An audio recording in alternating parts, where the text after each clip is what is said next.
truth. She wanted anonymity, but she told me she was prepared to speak out because banks had been lying to customers about these charges for years. And they're systematically overcharging us for financial services, for underwriting and things like that. So they're cheating the taxpayer, over and over again. I've seen proof of the true cost of bank charges.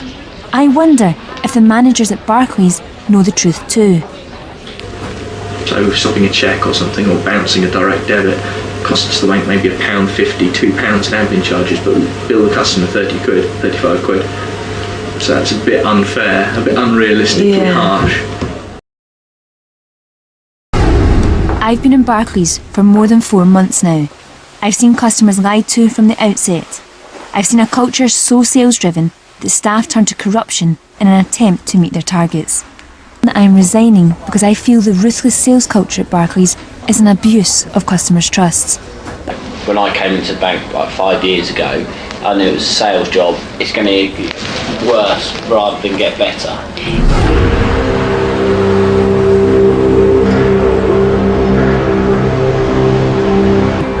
They agreed to meet me at their headquarters at Canary Wharf in London. I told her I'd seen staff trained to lie to customers to deceive them into taking a call. I am an account consultant from Barclays Bank. That's in clear breach of our policies, actually. I'm afraid your instructor was not complying with our rules. What I've seen has shaken my trust. Lying and cheating were all in a day's work for some staff under huge pressure to sell. Because people know we're a good bank, we're trustworthy, we do the right thing, we treat people with respect. But I told her I'd seen a culture of contempt for customers. And my attitude is, look, I don't know you, I don't care. Do you think that's an appropriate attitude? Absolutely not, and I'm quite shocked to hear that case that you've just described. Given what I've seen, do you still think it's still reasonable to ask customers to trust you? As I say, I don't think what you've seen is in any way representative of the way in which Barclays does business. And as I left, I couldn't help thinking that the view of Barclays from the corporate headquarters seemed a long way from what I'd experienced on the ground.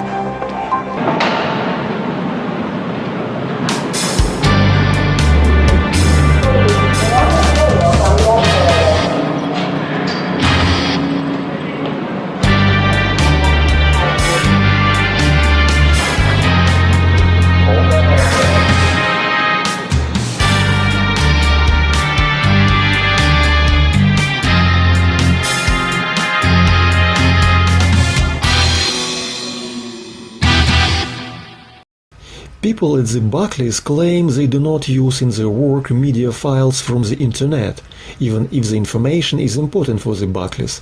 In particular, one of the Barclays vice presidents told me, quote, "We are blocked via our network to view YouTube content." Well, it appears that in fact there is an official Barclays account on YouTube. But the Barclays internal team seems is prevented to see the products they design for external usage only. Why? I guess for two reasons. For two hidden reasons. First, it's simply useless. There is no really important information at the Barclays YouTube account. It's just a waste of time to watch it. And secondly, the Barclays seems purposely invested a lot to create its almost absolutely useless appearance on YouTube, to hide really important information about the Barclays. And that information is mostly negative. So probably a real aim of the Barclays PR policy, if you want, is to hide from the public a lot of negative information about the Barclays. I can give you just one example.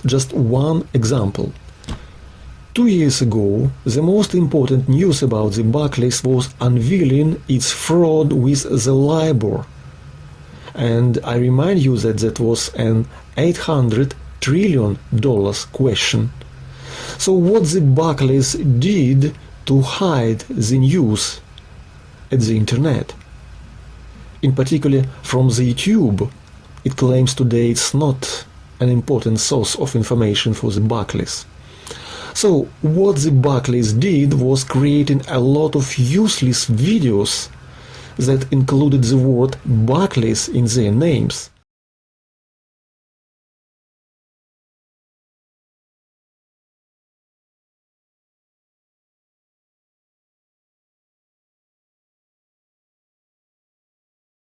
Just enter right now the word Barclays on the YouTube search engine, and the most of information you will get in result on one of the biggest and oldest bank in the world will be about its entertainment center only, about music, about football, rather than any financial details of the real Barclays activity.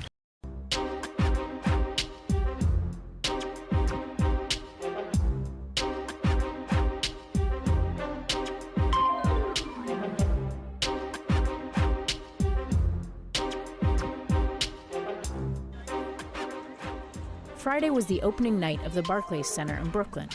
Some embraced the change.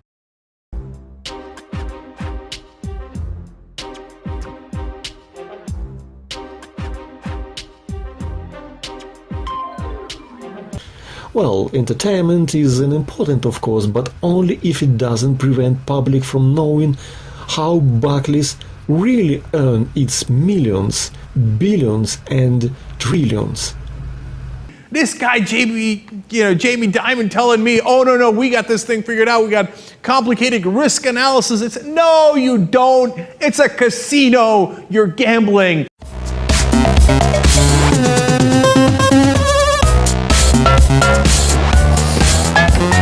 What's going on? Oh, well, we've installed a casino in the lobby. It's the new sort of transparent marketing campaign from Barclays. Cool, it makes sense. Yeah, so we're just embracing the fact that it's just a big casino. So it's a bit like working for Barclays, but it's an actual casino.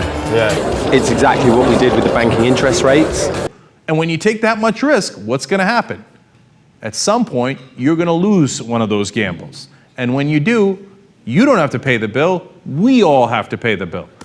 Bob Diamond has been carrying out very successfully in New York as casino banking, and he regards the fact that Bob Diamond is taking over the whole of Barclays Bank as a sign that a casino is effectively taking over a retail bank. We've got to end this rhetoric around casino banking. The facts aren't there. The rhetoric is just too loud. Barclays' assets rest on derivative bets, 416 billion. One huge last question remains. Has the firm been making record profits with your and my money?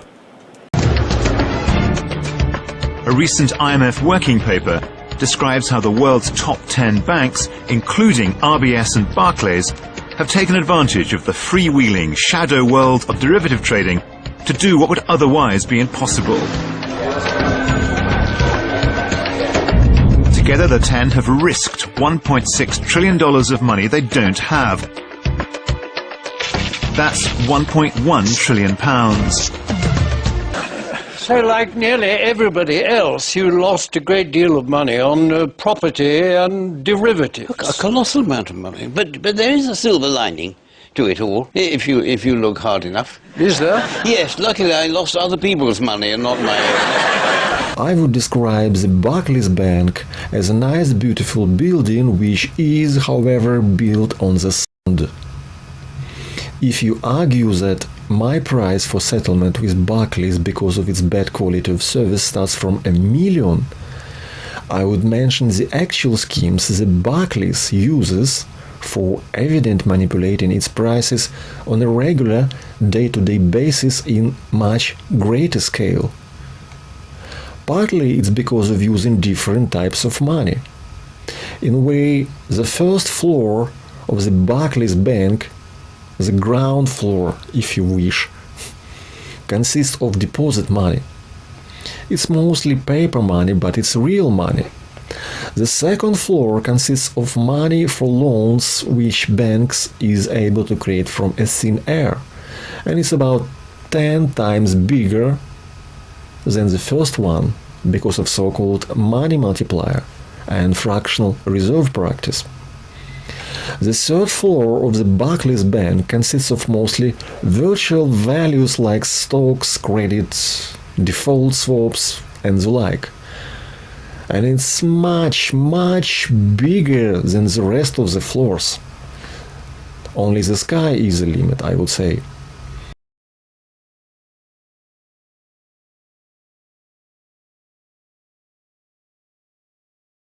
They don't have the money. Yeah, they have the money, but they need your money so they can keep gambling. Doesn't anybody get it? Derivatives are essentially cheap bets in which two parties, banks or companies, gamble on future movements in financial prices. Supposedly they help the buyers or sellers manage risk. Some do, but many are no more than invitations to speculate on a massive scale. These are people who sit at desks in front of television screens, two telephones in their hands, shouting at each other. They on the whole think that they're quite talented. Actually, what we did was we went to Las Vegas and we watched major bank and speculators blow all the money and then transfer that debt to us. So we're tightening our belts to pay somebody else's debts. It can be avoided provided that governments and central banks give us, the financial speculators, back the money that we've lost.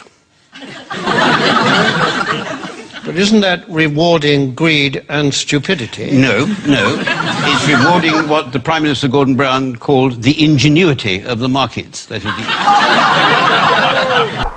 Финансисты никогда не платят. К этому нужно попривыкнуть. Они жестко наказывают за долги себе, но никогда не платят свои долги. И по этой причине необходимо устраивать форс-мажор. And as Barclays along the way refused to return my money, and by the way, it was an incredibly small amount, but it was the money I earned fair.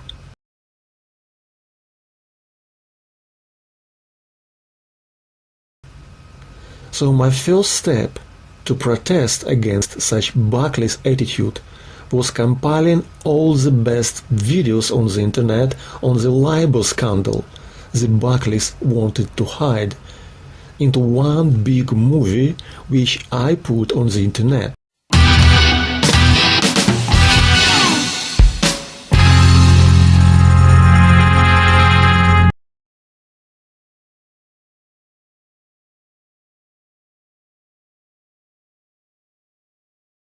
It's the crime of the century.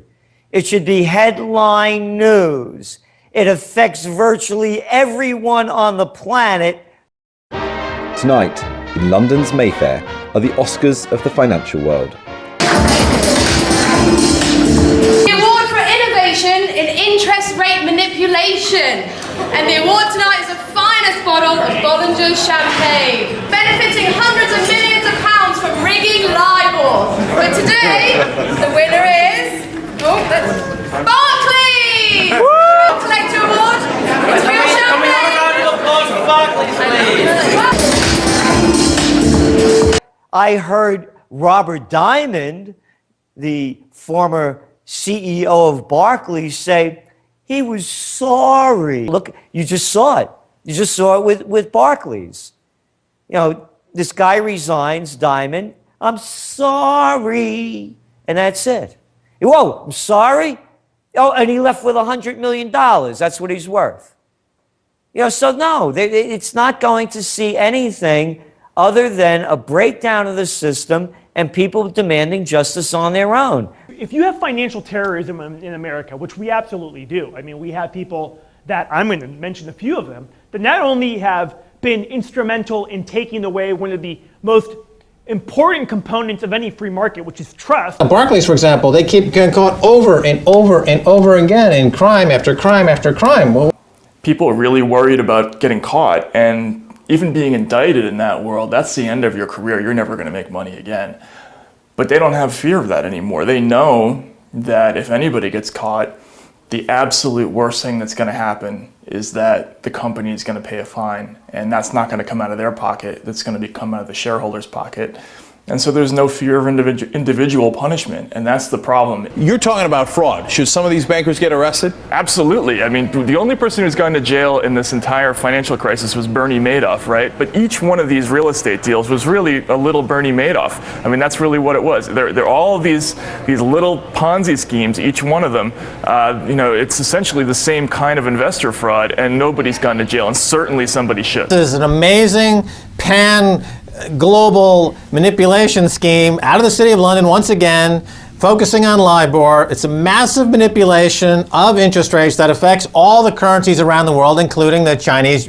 Max Kaiser tweet, next time Geithner accuses China of currency manipulation, they can point to LIBOR. The next time they have this conversation, China's going to say to Timmy Geithner, look, you know, you're the manipulator. Stop manipulating LIBOR. The second you stop manipulating LIBOR is when, you know, we'll consider your requests on the currency front. And of course, Timmy Geithner and Mervyn King and Bob Diamond and his associates at Barclays can't stop manipulating interest rates, because if they did, this entire system, instead of collapsing in 6 months from now, it would collapse in 6 minutes. Every swap is a two-sided transaction. Now, maybe you pay me on the S&P 500, I pay you LIBOR. You pay me on Greek credit default, I pay you LIBOR. You pay me on 10-year notes, I pay you LIBOR. In other words, people focus on the bet, whether it's a 10-year note or a stock index, but they ignore the fact that the other side of every swap agreement in the world practically is LIBOR. The LIBOR scandal has proven without a shadow of a doubt that Bank of England and Barclays and the money center banks are manipulating interest rates. So why should we be surprised that they're manipulating silver and gold? I mean, silver is the inverse of interest rates. So it's, even if you admit it or not, by manipulating LIBOR, you are manipulating silver. The two things are part and parcel. Silver is a currency. Gold is a currency. If you manipulate LIBOR, you're manipulating precious metals. That's an axiomatic truth. This whole derivatives market has to be taken as gross exposure, not net exposure, and fraud on the LIBOR is just opening up this Pandora's box. Right, they rigged the LIBOR market. It's a multi-$100 trillion market. It's the base rate that determines all other rates, you know, going around the world. It's like the Federal Reserve discount rate in that way, except it's bigger. It affects the whole entire global economy. They got caught rigging those markets because most people equate the financial industry as being, quote, victimless, that it's just paper moving around. There's no crimes attached to it. There would be no coercion attached to it. Your thoughts, Carl? Oh, it's absolute nonsense, Max. The fact of the matter is, I mean, you know, look at the LIBOR scandal, for example. There have been people that have said, well, you know, for every winner there was a loser. If you got overcharged, somebody else got loaned money at a lower rate. And I will simply observe that I can make the same argument for auto theft. If I steal your car, there are still the same number of cars that exist in the world. The mainstream media is focusing on, well, it was great for homeowners because their mortgage rates were lower. However, on the bad side, municipalities paid more for their credit default swaps. But nobody's looking at the whole frigging financial system has been blown up. Jamie Dimon pulled the strap. He blew up the entire financial system. Now, the LIBOR rigging, the Barclays emails exposed that the reason why they were doing it was a lot to do with their derivatives positions that day. A company that is taking some of the most innovative minds the academic and financial worlds have to offer. A company that is using their talents to become one of the fastest growing investment banks. This is about pay for performance. Based on whose analysis? The people who put pen to paper and use a dividend discount model tied to LIBOR? What value? There's no value. There's no accounting. You can't have a value without accounting, and there's no accounting. There's complete complicity by the troika of fraud, the media, the fund business, Wall Street, government. Don't talk to me about value. I'm trying to find out if high street bank customers have any idea of the size of bonuses that the bosses of their bank earn. Extortionate amount. And I just wondered if you knew how much of a bonus he received last year. I don't. $500,000? No. Shall I tell you? £2.14 million bonus. Lucky fella, eh? I can't find anybody who does. Are you seeing people who are still able, through the bonus that they receive, to be able to come and buy a house like this for cash. Спросите ради интереса у любого, сколько ты получаешь. Он же обосрется, будто его просят исповедаться. You know how much the average CEO now gets paid more than the average worker? 380 times more. Now look, we know the CEO is going to get paid more than the average worker. Everybody knows that. But it used to be in the ballpark of about 40 to 1, which is pretty high. Now it's 380 to 1. Remember, these aren't even entrepreneurs. This isn't Bill Gates. This is just a manager. In 2006 and 2007, you were paid about £20 million a year. Now that's 1,000 times more than the average Barclays teller gets paid. Can you be worth 1,000 times more than anybody at Barclays?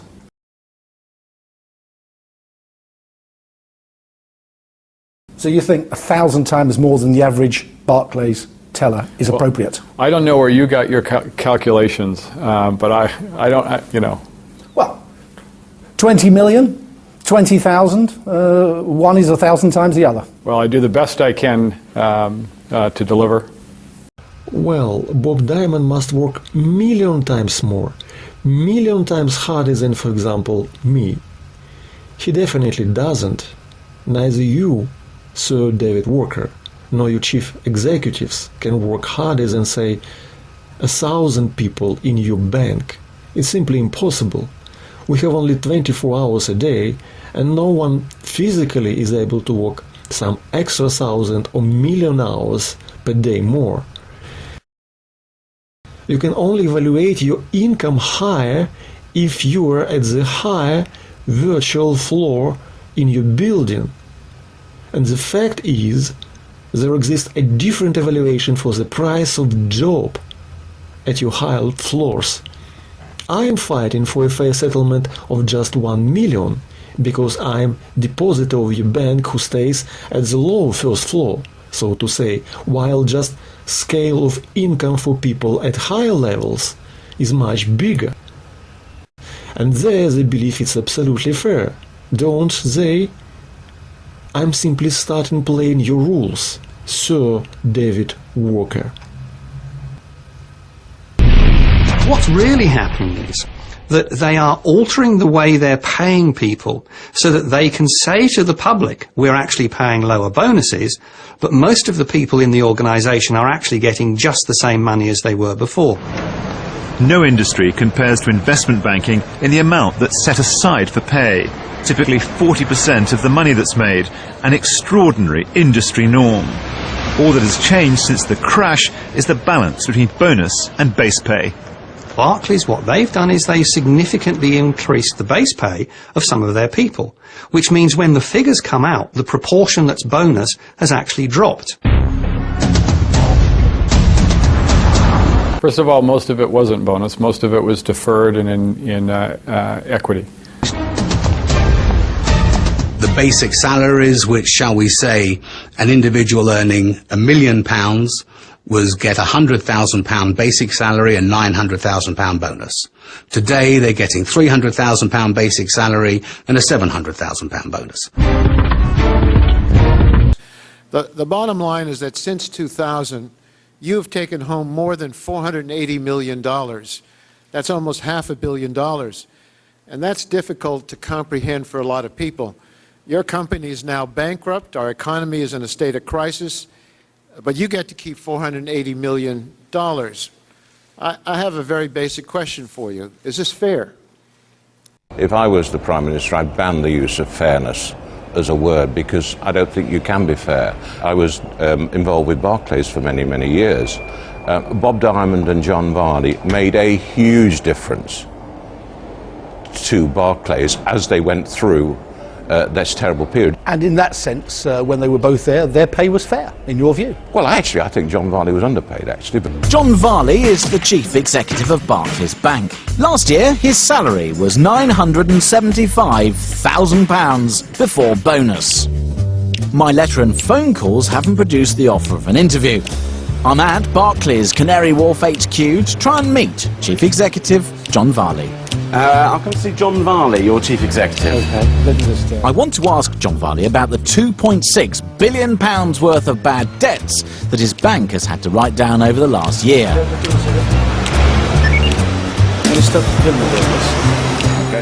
I won't be able to ask him about it today. John Varley told shareholders that they have endured a lot. He's acutely disappointed by the fall in profits and has promised to improve the bank's position in the future. Isn't that rather a lot of money to pay someone who, after all, did so much damage to his company? Well, we can all understand big rewards for success, but this is a reward for failure. Oh, no, it's not a reward for failure. It's compensation for failure. And they probably think it's worth paying £12 million to stop me doing whatever I was doing to the company. What's fundamentally unfair about the collapse of Lehman is its impact on the economy and taxpayers. Mr. Fuld will do fine. He can walk away from Lehman a wealthy man who earned over $500 million. What sort of incentives are we talking about? Well, large sums of government money. That's the sort of thing, really. And but you see, you must understand what bankers do. We don't make furniture, we don't write novels, we make money. That's what we move money around. So keeping, a lot of it for ourselves is what counts for us as job satisfaction. So as bankers, you're going to have to go back to doing the simple things. The simple things, exactly. And it's quite nice, really. After years of making money out of things I didn't understand, it's rather nice to make a bit of money out of something I do. Which is what? Well, essentially, paying savers next to nothing and charging borrowers lots. I'm not very good with figures, but I do understand that. Mr. Fuld, you said earlier in your testimony that at Lehman Brothers, when things were going well, then people would do well, and when things weren't going so well, then people would have cutbacks. And I have to say that I think people looking in have concluded, based on the compensation structure, that when things went well, people did really well, and when things didn't go well, they still did very well.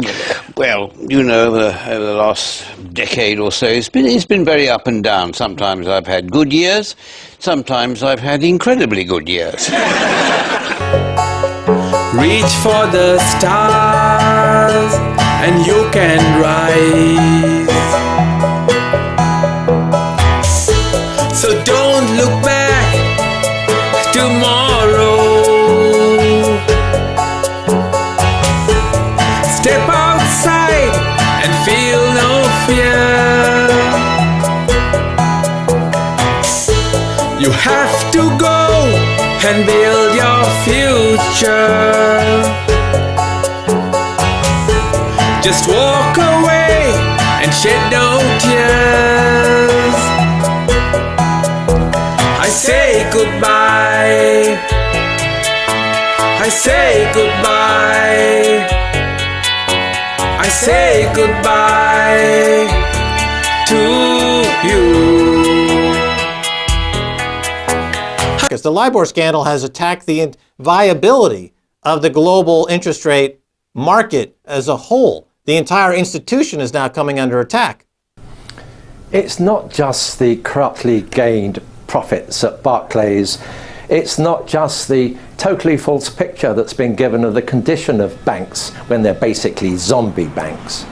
And it's not just the fact that nearly 1,000 trillion, that's perhaps 15 or 20 times the worth of the global economy, 1,000 trillion of contracts have all been falsified.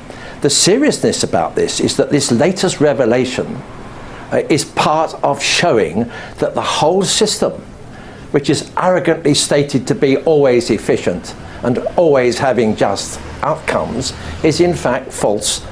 Here's Nick Clegg, the Liberal Democrat, saying pensioners must give up benefits. No, Nick Clegg, pensioners must revolt against the corrupt Bank of England that's stealing all their money with your help, Nick Clegg. Explain that while you're out there culling badgers. Pensioners did give up their benefits when LIBOR was manipulated down and their pensions were defrauded. I will shed at least one tear. City of London will be just a pathetic backwater instead of the financial centre of the world. Think of the billions which flow into London every day, or used to. Think of the enormous amount of tax revenue that generates. But people like you hardly pay any tax. No, but think how much it would be if we did. I want to talk about institutions that take in funds from a number of savers, oftentimes small savers, and find useful investment opportunities for these funds. What people don't realize is that bank advisors aren't really advisors, they're salespeople. The bank gets a whopping commission from any money invested. If it's an investment bond, they take 7 or 8% straight off. For other investments, 5%. The way Barclays has run rings round the regulators and is cheating tens of thousands of investors of compensation for bad advice. A year or two before the crash, Barclays persuaded 12,331 people to invest in very high-risk funds and told their customers they weren't very risky. People lost a fortune, the funds went down by 60%, and Barclays is liable for their losses because they didn't tell them how risky the funds were. It's quite inexcusable. I was employed by Barclays for 25.5 years till I was made redundant. And I'd invested money in the Barclays SAYE share save scheme for years while I worked there. When I cashed 10,000 myself, I was approached by their financial advisor who advised me to go in the Morley fund. And within, I think it was about 18 months, my holding had gone down by 40%. What very few people know, and that's what we went to the House of Commons to, was that Barclays has done a dirty deal with the regulators, the Financial Services Authority, which means they're not paying the right amounts, and in half the cases they're paying nothing at all. I say goodbye. Jenkins, the new head of Barclays, does he speak about this wealth transference and his quest to clean up the City of London? No, because he doesn't want to point the finger at what is an obvious scam that he's a part of, Jenkins. Barclays has appointed Anthony Jenkins, who's the head of its consumer banking business, as CEO in succession to Bob Diamond, who resigned following the libel fixing scandal. Oh, Jenkins? I mean, that's a perfect name for, a maitre d' at a second-rate restaurant somewhere, in the backwaters of East London. Why don't you get that job instead of, abusing us with your platitudes and nonsensical statements from your CEO slot, Jenkins? They're rigging gold like they rig the stock market, like they rig LIBOR, like they rig everything. It's one inside deal. And so they need to keep the price of gold down so that they could keep the Ponzi scheme afloat. And I think the reversal will happen when no one is looking. And when no one is looking, it's going to be when we go into wars. That's when you're going to start seeing the reversals start to happen, because people will be focused on different things. What do you think of Wall Street incomes these days? Excessive. By 1986, he was making millions of dollars and thought it was because he was smart. Now, look, again, if we had a fair system and the CEO gets paid more than the average guy, of course he does, right? And he makes a lot of money and it doesn't take very long for him to buy milk, okay, no problem. But we don't have a fair system. These CEOs have all the tax breaks to their advantage. The average person in the street would find it difficult to understand how you can lose billions of pounds in irresponsible investments and lending, how you've created, and they have fueled and created a lot of debt both in our own economy and elsewhere, and that the price of that is, for them, is to walk away with suitcases full of cash as bonuses. There was an unspoken truth out there that it would go wrong someday, but by then you'd have your bonus, you'd have built your conservatory, you'd have bought your car, you'd have paid off your mortgage. So who cared about the future when bonuses were now? Right, he couldn't use the CEO defense. that he doesn't know what's going on in his company, like Jamie Dimon does all the time. He's like, well, I'm just a CEO. What do I know? Where's my bonus? Yeah. In fact, the Supreme Court found that he had a higher responsibility. Well, yeah, you make the big bucks. You should have more responsibility. So the situation is that if you make profits, you keep them, and if you make losses, we pay for them. That sounds good to me, yes.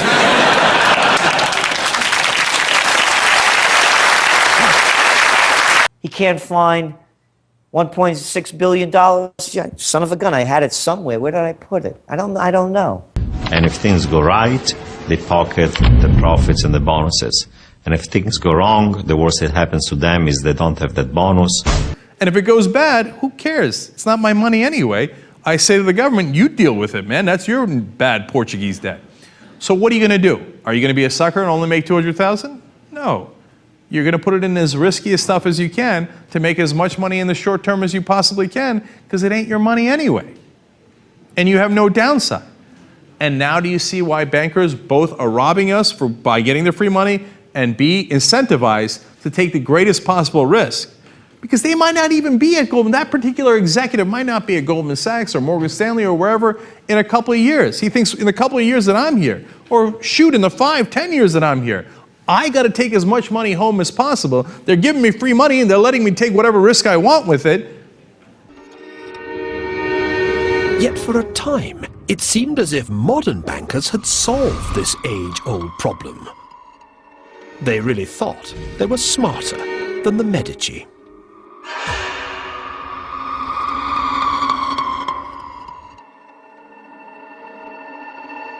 Many Wall Street executives say wrongdoing is necessary. There was a recent ethics survey of 500 senior executives on Wall Street. While 24% said they believed financial services professionals may need to engage in unethical or illegal conduct to be successful. What is happening with this generation? These are disappointing numbers. Right, well, that number is really closer to 100%, because you take the LIBOR scandal, it's the bedrock rate that's referenced and indexed, used to create hundreds of trillion, 800 trillion in derivatives around the world. It's manipulated. Everyone involved with that. Well, you know, Bob Diamond got caught committing a felony. You know, his response was like he had just been voted off a reality TV show. So he's all smiles, and it's the debriefing from the, oh, you had to come out of the bank, you were caught for committing a felony, you ripped millions of people off. How do you feel now? And he's there all smiles, and, you know, will he work for Blackstone? Will he work for private equity? With his next job, will he get to keep his £20 million bonus? You know, all that stuff is going to kick in. He's happy. There's not even any negative stigma, much less a penalty. He's just an interview like this guy is ready to go to Disneyland and celebrate his triumph as having stolen 20 million and more pounds without a single penalty. So there is a real notion of shame in these countries when they steal money. That's something you don't see in the UK. That's something you don't see in America. There's no idea of shame. The stealing is not a shameful act in America or the UK at this time. As a matter of fact, it's celebrated as a reason to hold these people up and lionize them. When Jamie Dimon goes in front of Congress, he storms in like a conquering hero because he's one of the biggest thieves of them all. There's no shame in Jamie Dimon's dictionary. So this is a very interesting culture clash between the East and West. So again, he's a gaming hero to this gaming culture because he can push buttons really fast and steal faster than anybody else. That makes him a hero. He's a guitar hero, Jamie Dimon. I can steal faster than anyone else in the world. Everything's changed. In what way? Well, in the sense that nothing has changed. Now when you get suspicion, finger pointing, everybody asking all sorts of difficult questions. What sort of questions? Oh, well, yeah, you know, the sort of nitpicking, pointless things like, well, I don't know, you know, where's the money gone? As if I'm supposed to know. But it's generally thought that it is people like you who are responsible for this crisis. Yes, well, I think that's broadly true, yes. Yes, we've given far too much credit, we've been paid far too much, and we've been stupidly greedy. So who got the money? To financial institutions in Europe and other countries. Which ones? I don't know. $500 billion and you don't know who got the money? Which institutions received it and how much for each institution? I don't know which specific institutions received it. And who got the money? Hundreds and hundreds of banks. Any bank or that has access to the U.S. Federal Reserve's discount. Tell us who they are. No. To hand out $500 billion to foreigners without any action by this Congress? Sorry. In other words, isn't that too bad? They took the money, but they don't want to be public about the fact that they received it.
Well, wouldn't it necessarily affect the credit markets if you extend $500 billion in credit to anybody? Big banks can have a better model. How much of this £1.5 trillion that has been given to the banks, can I ask, how much of that is going towards your bonus? Well, see, I knew it. It was all about bonuses. David Ruffin.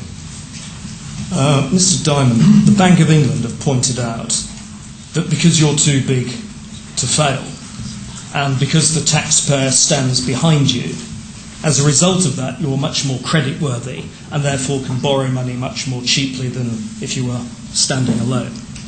They've calculated, the bank, that that's worth £100 billion a year to the big five banks. Are you grateful to the British taxpayer for subsidising you in this way? There's a couple of answers to this question. Are you grateful to the British taxpayer? Why do you feel so compelled to do this? And in the end, could this cost several $100 billion? Harry, these companies are so big and so interwoven into the financial markets and our financial system, we had no choice.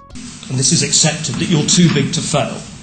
And the taxpayer stands behind you. That makes you more creditworthy. It means you can borrow much more cheaply than if you're a standalone organisation. Now, what I'm asking you, Mr. Diamond, is are you grateful to the British public?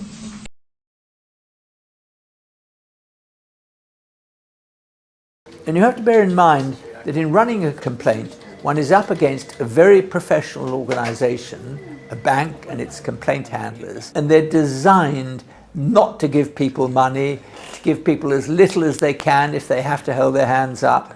It's quite a fight, and they will try and extract information which can make them present the story in a different way. And we stop that happening because we get the truth, we get the facts, and then we present them properly.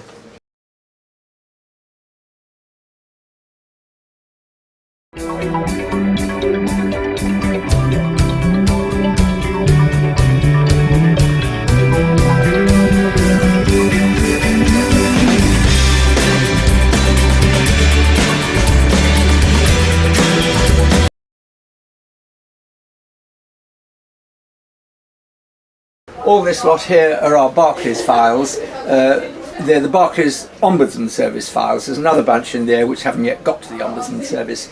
But these are mostly people who invested in the global income funds, which were wildly over-described and were very risky.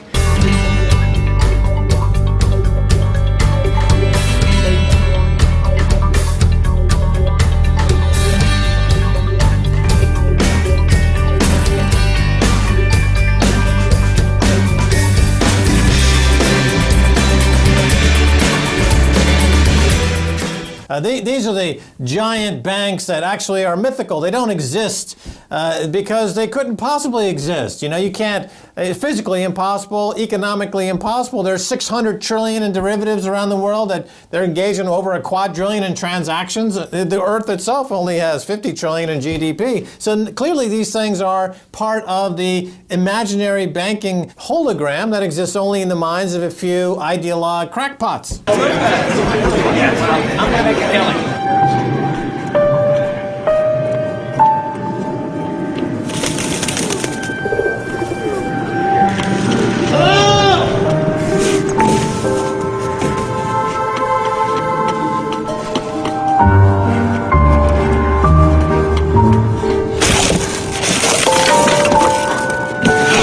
The banks, it's not that they're too big to fail, it's that they're too big to exist.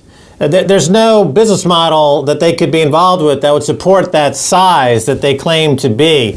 They are all flow, no assets. The book value of the company, as Reggie Middleton has said on this show a few times, is less than zero. These are strange times in finance. Everything seems to be built on hunches and trends. Is it too much to ask for a little insight and sound judgment? Maybe it's our devotion to these principles that's made us a bit more substantial. Can I help you?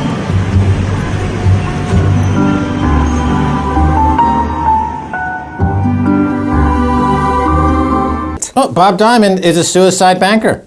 Jamie Dimon is a suicide banker. Lloyd Blankfein is a suicide banker. They're willing to blow themselves and their institutions up in the name of an ideology, market fundamentalism, with the precept of infinite growth and to obliterate millions using interest rate apartheid. That's their ideology. They're terrorists. The second thing is we also need the governments and public policy to support that. So if you go way back in the U.S. to the early days of small businesses getting loans, you remember the SBA, the Small Business Administration, and the government created some credit guarantee on that to encourage banks to do it. So we're also working with international agencies, we're working with governments in Africa to create mortgage guarantee programs, credit guarantee programs. Public policy can also help by providing guarantees. So if they want to encourage lending to farmers into agriculture, the World Health Organization will provide credit guarantees, domestic economies can, so that banks aren't carrying all the risk of potential failure.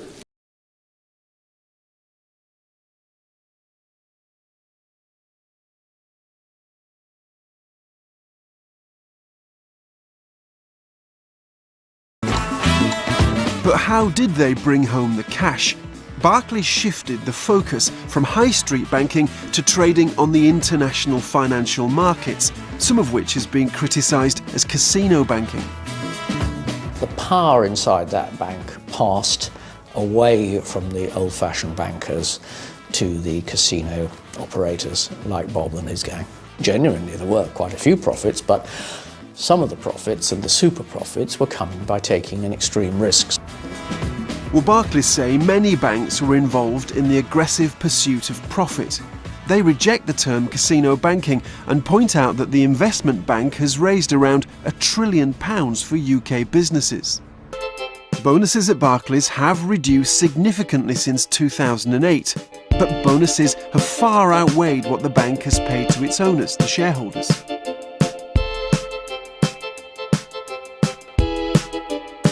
I think that investment banking says it's for the shareholder, but actually is a machine for the enrichment of investment bankers.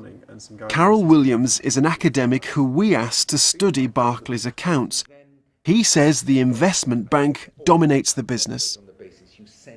The firm has partly been captured by its investment banker workforce, and the commitment of resources to Barclays Investment Bank is much more in the interests of the senior investment bankers than it is in the interests of the shareholders or the public. You can see why people might suggest that Barclays was being run for the benefit of its employees. Over the course of 2010 and 2011, Barclays paid its shareholders, the people who actually own the company, £1.4 billion. Over the same period, Barclays paid its staff £6 billion in bonuses. There's absolutely no doubt that they were expensive shareholders. They were coming out of shareholders' pockets. Martin Taylor was chief executive of Barclays until 1998. At the time, he questioned Barclays' expansion of its investment bank. The value in the investment bank seemed to be going, even in the 1990s, to the people who worked in it. And the shareholders were underwriting the risk. That was what worried me. I don't think anybody in the investment banking industry deserves the amount of money they're being paid.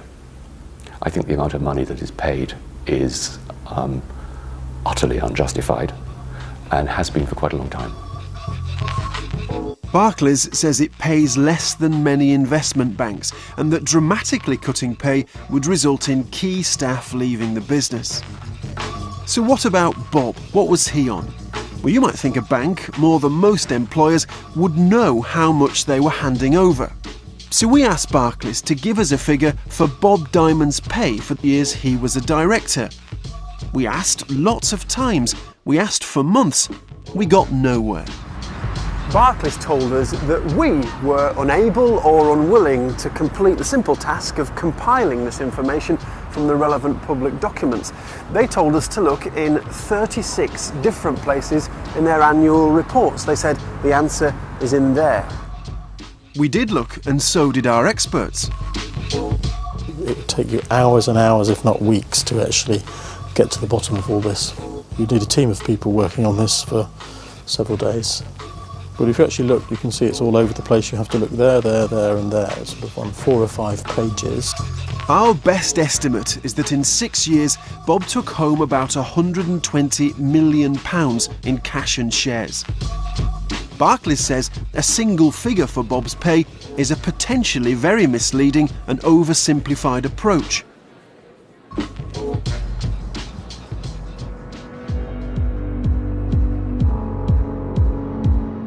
So where's the money coming from to fund the 7-figure bonuses?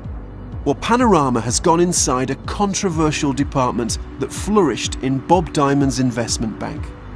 Barclays doesn't like talking about it, but it's called Structured Capital Markets, or SCM. Given its size, what SCM did was amazing. It only employed 100 people, but managed to make around £1 billion a year in profit. Now 140,000 people work for Barclays, but this tiny team was generating a significant chunk of the bank's total profits. So how on earth did they do it? So Structured Capital Markets, SCM, was that there when you were at the bank? Yes, it was. There was a business within the investment bank, relatively modest scale, very profitable. What was it for? It was for tax planning, tax structuring, for international business mostly. Is that tax avoidance? It's tax avoidance, yes. He pioneered the idea of guaranteed bonuses, so it didn't matter how badly you did, you just get your guaranteed bonus.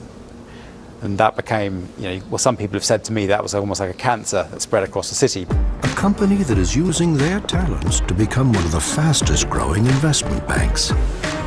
Investment banking is the same as the Premier League. The more you pay, the higher you finish up the league table in the Premier League. The same with investment banking.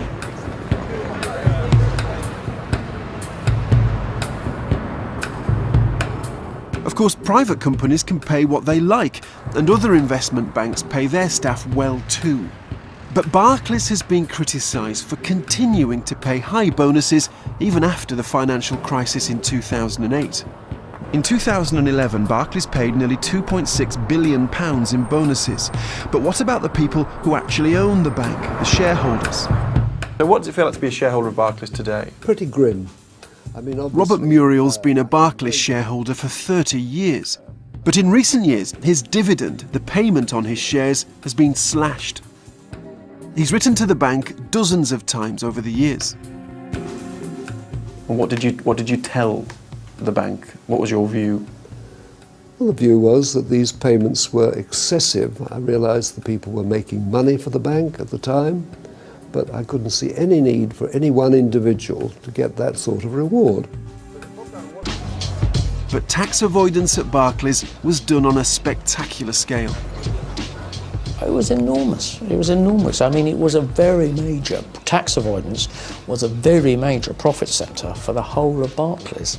It's as if their office in Canary Wharf was a sort of offshore island completely divorced from the rest of Britain. We've been given confidential documents which show the shape of one SCM tax avoidance scheme. Barclays sits there. That's the Luxembourg Bank. That's the finance. Staff lent billions of pounds to a bank in Luxembourg via complex structures and a company in the Cayman Islands. Down at the bottom here, we've still got our $2.5 billion. Barclays drew up the whole structure. It's like some sort of nightmare IKEA map. Somehow all of this helped Barclays exploit the system and avoid millions in tax. There's something else here which has got 120 million in dividend. And there's Barclays up at the top. SCM paid some of Barclays' biggest bonuses. We've been told the bonus pool was 10% of profits, which would mean in its best year 100 people shared £100 million. Which brings us to the biggest deal of all. Back in 2008, Barclays was in trouble. It looked like they might have to ask for a government bailout. In 2008, the whole world banking system was in crisis, and the British banks in particular were in terrible trouble. Barclays, perfectly reasonably, were desperate to avoid a rescue. So why was Barclays keen to stay out of government control when other banks were bailed out? Well, Barclays has made much of the fact that it remained independent, but some say there's another reason, the same old reason: bonuses. They were prepared to do anything to avoid going to the taxpayer, because that would have required limits on bonuses. It would have undermined the culture that Bob Diamond was known for.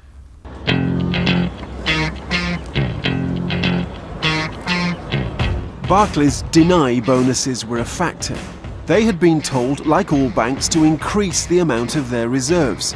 By October 2008, they found themselves with just a couple of weeks to find the cash. We've been told they went to some surprising places to try and get it.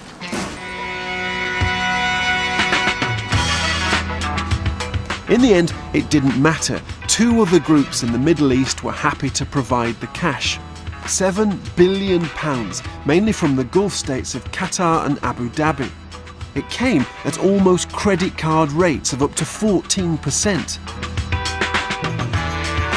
The Qatar deal is under investigation by the Serious Fraud Office and the Financial Services Authority. But we think the Abu Dhabi side of the deal raises questions too, about Barclays' relationship with a Middle Eastern sheikh. Back in 2008, Barclays told the world the sheikh was giving it more than £3 billion. Shareholders were told the same thing and voted to accept the deal. But Panorama has noticed something odd. It was buried deep in paperwork that was issued the day after the shareholders gave their approval. So, on page 44 of this prospectus, it says that Sheikh Mansour has arranged for his investment to be funded by an Abu Dhabi government investment vehicle, which seems like the Abu Dhabi government was providing the cash and not Sheikh Mansour. And when we started delving deeper, we found more contradictions in the Barclays paperwork. Barclays filings to the US government suggest the Abu Dhabi government is the investor, not Sheikh Mansour. But Barclays' annual report, the document it sends to shareholders, talks about Sheikh Mansour in 2 separate years. And the problem for Barclays is they both can't be right. So Barclays misled the public and its shareholders over one of the biggest investments in its history. But that is not the only reason why our discovery might be important. Although Sheikh Mansour's money didn't save Barclays, he did play a crucial role in the deal. He was chairman of the Abu Dhabi investment vehicle that provided the funding. He's a government official. If it turns out Sheikh Mansour profited personally from the deal, it might look like a bribe. До какого коления вас нужно довести, чтобы в других вы увидели, наконец, себя? Или вы по-прежнему чувствуете себя избранным?